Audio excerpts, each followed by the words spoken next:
J-Flex,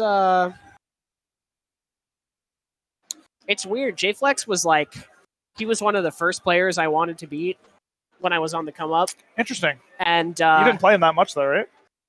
I guess when I sort of moved to New Jersey. Oh, like okay. when I sort of got on my, Did you beat him? I'm not just like, yeah, I beat him eventually. Okay. Happy ending. Not just alert. on like my, okay, I'm a good player in Philadelphia, but like, okay, I'm going to travel to tournaments and try to do a little bit better. A tri-state level player. Yeah. And what's crazy is he's been in the scene for probably twice as long as both you and I have, and he's just now starting to break like the top 30. Yeah, sort of area. Yeah, it's really crazy to me, and honestly very impressive and inspirational. Like, people who are like, I remember back in the day, I think it was Iceman that said something like, oh, if you're not top 100 level in the first 5 years, and if you're not top 30 like in the first 7 or something like that, you're not going to make it there. Yeah, you're just like going to stop there, you know? But that's not the truth. Like, it is mostly proportional to the amount of effort that you put in, you know? Very largely proportional to that. Yeah, no, definitely. Yeah, I mean, it probably is commonly the truth, just because if you're not, and not only do I think it's part confirmation bias, right, but it's probably partially the truth, because after the first few years, if you're not already making the strides to become a top player, why would you suddenly start? Like, I don't think it's because there's not like a deadline. Mm-hmm. Like, if you're messing around the first 3 years, then you start working hard for 2, you know, maybe all of a sudden you do come better. I don't know. Yeah, I don't think it's direct like that. We have, looks like Peach Fox. Oh, it's BubbleFuel and Mossy Madigan. And Ocean and Mount Boshi. Mount Boshi. I like Boshi. We'll go with Boshi. Yeah, I actually don't know which one. Boshi, it's probably Boshi. I like Boshi. Yeah, so this is a matchup where a lot of onus is on the Peach to be able to contend with Puff or stay away from them. Because it's a tough set of interactions that you have when you're up close with Puff. So you have to be able to combat them, or let your Fox do the combating instead. Because this is one of the matchups where it depends how the Puff plays. I think often, at the lower percents especially, if the Peach is sort of leading the charge, you'll see Puff actively engage rather than disengaging, which Puff often is on cleanup duty in teams. But it might not always be the case in this kind of matchup. Yeah, and I think it's also a little different from the Fox's end on the Fox Peach team, because normally when you're playing Fox in teams, like, a big strength is everything that you can do on the ground, right? And all of a sudden you have this big commitment to contend with this one character that plays mostly in the air, right? So you're kind of letting your Peach teammate dictate a little bit more what the pace of the game is going to be on the ground, and you're more so like full hot back airing and just like trying to zone out Puff, which is a little bit different of a game plan. A lot of Foxes who team with Peaches a lot, depending on where the matchup is headed, they fluctuate between staying behind them, but it depends what kind of Fox they are. If they're a supportive type of Fox, or actually staying on the platforms. Because Peach does have a lot of sort of upward mobility, or upward hits, but not much upward mobility.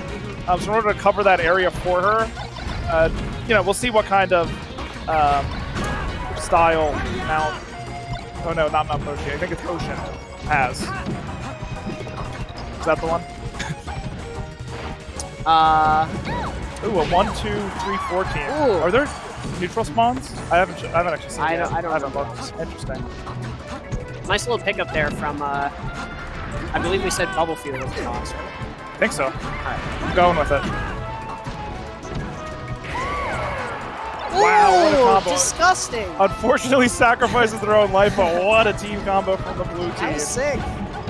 Yeah, that's crazy. Yeah, if we see more of that, that's pretty team's gameplay right there. Yeah, it was just like off a straight up tilt too, like from the Fox. Like, and very good. And the Puff gets a grab off the shine too. That's really impressive awareness this match so far. Okay, grabs the ledge, gets the up air. Okay, yep, and the edge guard is cleaned up by Mount Boshi. Yep. Held on to the ledge a little too long there, though. Oh, or is that Ocean? Awesome. Wait, Ocean's more of a Peach name, right? Is that a Fox name? Boshi. Or is Mount Boshi a Peach name? I feel like Mount Boshi is like a Peach name because it gives me like the impression, like when I fight a hard Peach player, like Lod or something, it's like they're this immovable object. You know? Like a mountain. Yeah, yeah. Whereas an ocean is more fluid, like a fox, yeah, who has so many exactly. different options. Okay. I'll go by that logic, sure. Okay.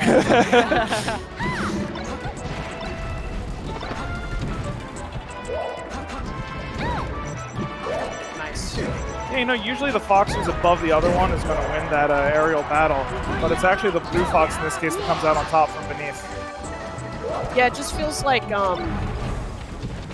the zoning and positioning game that the blue team is playing is just a lot stronger. They're just a lot more aware of like how to control the stage and just rack up damage slowly and convert off those stray hits, as we've seen.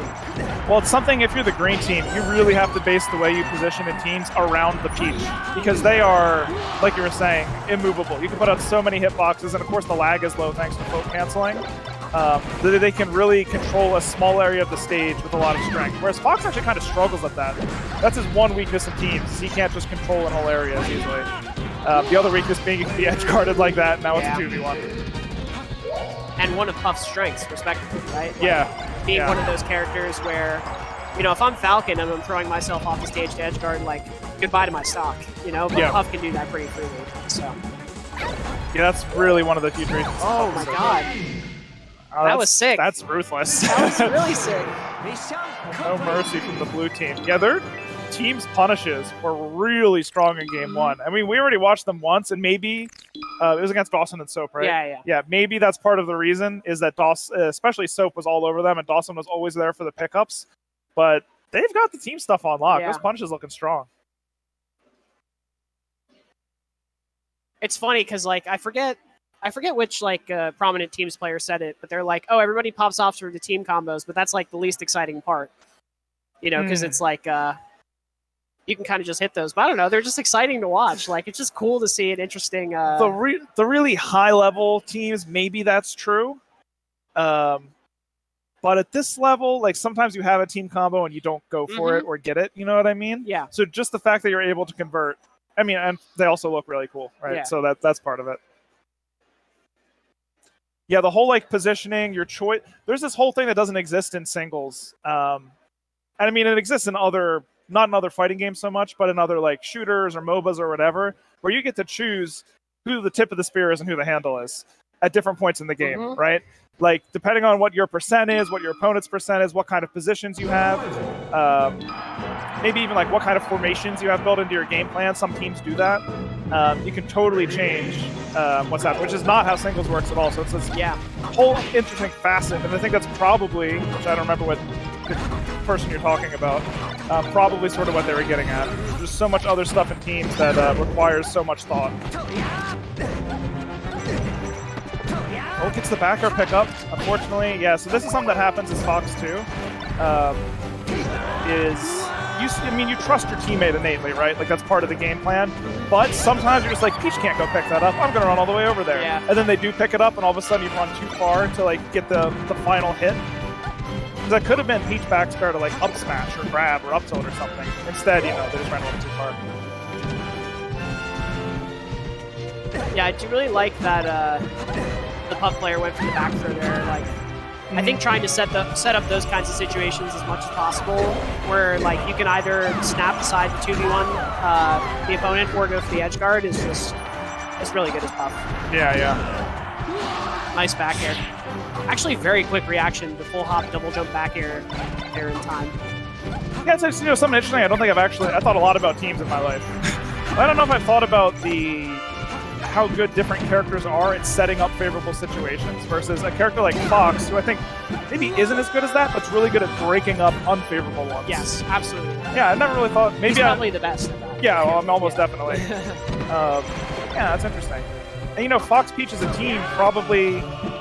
Maybe that's why I like watching the team so much, is that I don't think either of them excel at setting up favorable situations alone, but through teamwork they're able to accomplish that goal. Yeah. Huh. Oh, nice pickup. And the fair all the way out there. Not a kill just yet. A little bit of a miscommunication there. I feel like they could have picked up on the edge guard. Yeah. Peach is still hit though, and Fox has taken some damage for it. It's is already at 60. Yeah, that Fox has been beaten up. Yeah, they're doing the strat where you knock the floaty away and then take advantage of the Fox. It looked like that time, actually, our Puff... Okay, only one kill. That time, actually, our Puff wanted to finish the edge guard. There's always this choice you have to make on which is, worth more in the long run. Kind of interesting. I feel like the blue team were kind of the stars in the first game, and all of a sudden it's like an even, pretty competitive game. Yeah. Well, we haven't seen. Maybe it's because of the width of the stage and Puff's inability to move in and out without the platforms. But we haven't really seen as much tactical combat from them like we were used to, right? Like that big pickup that we saw with the rest. Yeah, it's been more so the green team even able to pick up on each other's moves. Okay. That said, yeah, sometimes you're just both winning your individual 1v1, and it doesn't matter. Looks like they used the throw invincibility there to get that hit out, actually. Yeah, I feel like I'm just not seeing the discipline from the green team. Like, they had a beautiful position there where they could have just held the center of the stage with two opponents in the corner, and they just, gave it up for free. Yeah. Now they're in the corner. Yeah, they want to hit them too badly as opposed to... You need to constantly be weighing, how much does this increase my chances to hit them, and how much does it increase their chances to hit me, and then also how hard in both directions. So if you're only considering how do I hit them, it gets dangerous. That edge guard was really important if the green peaches have a chance, but now it's tough. It was a tough call there, because let's say Peach does float out there and back air the Fox, right? You do have Invincible Puff to deal with, to come down from the Angel platform and potentially just edge guard you for free. Oh. Yeah. I mean, I see it. I just also think it's your only chance. Yeah, your only chance is to go out there. But if you're going to make a guess, they did cover straight ahead and maybe somewhat a down angle. I actually think Fox could have sweet spotted around it, which is probably the intention was to cover that too. But instead, it doesn't work out, and our blue team emerges victorious. We've had some pretty exciting sets thus far today. Yeah, especially because Teams has been so much on the back burner through the pandemic, and since I'm not saying it's ended, since Live Melee started to come back. Interesting to see that people still have some of the team synergy that because back when the Westchester tournaments were around and stuff, or the Swarthmore ones, there were some good teams around. Yeah. People knew how to play teams. And there's a lot of newer players that I don't remember from that era. Maybe they were there, and I'm not great with player names and faces. But they've still got it. So I guess people still play teams. I try to find people to play teams with all the time, and it doesn't happen. Yeah. So I don't know, but... Yeah, I feel like there was a 2-month period right after Rollback Doubles came out where huge, everybody and their grandma was playing teams. Now, now it's much harder again. Yeah, now, because back in that time, you would use the EC tag to search East Coast, and you just find people. Now you go into the Melee Online Discord, and there's 3 people who want to play. They're all right, we're just on EC. You'll find us because no one else is playing. Yeah. And it's not even like that all the time. People will post, and then a half hour later, they'll have 4 people. Yeah. It's rough out there for the shouts to the teams players. People are still doing it. Yeah, I mean, it's awesome. It's it is a different skill set from singles. And there certainly are some things that translate. There's if you get better at teams, obviously you'll get better at certain things in singles. But it's very good in terms of being hyper aware, because sometimes when you have a moment to breathe in singles, that pretty much doesn't exist in teams for the most part. No, it really doesn't. No, even if that moment when they're both dying, there's so much more on your mind, because in that moment when they're both going off the stage, what you should be thinking about is what your teammates been doing and what you've been doing, and sort of how it's cohesive together. And I remember a lot of the times during that moment, I would try to think of something, and then I teamed with Blake most of the time, and then I would say hey, this is happening, and then we would sort of start to adjust around. So even those moments, you need to, in singles when you knock someone off the stage, at least for me, I guess not everyone does this. You think okay, why did I die the last stock? Or what did I do that was one neutral and got a big punish for me? How are they counteracting? All that kind of stuff.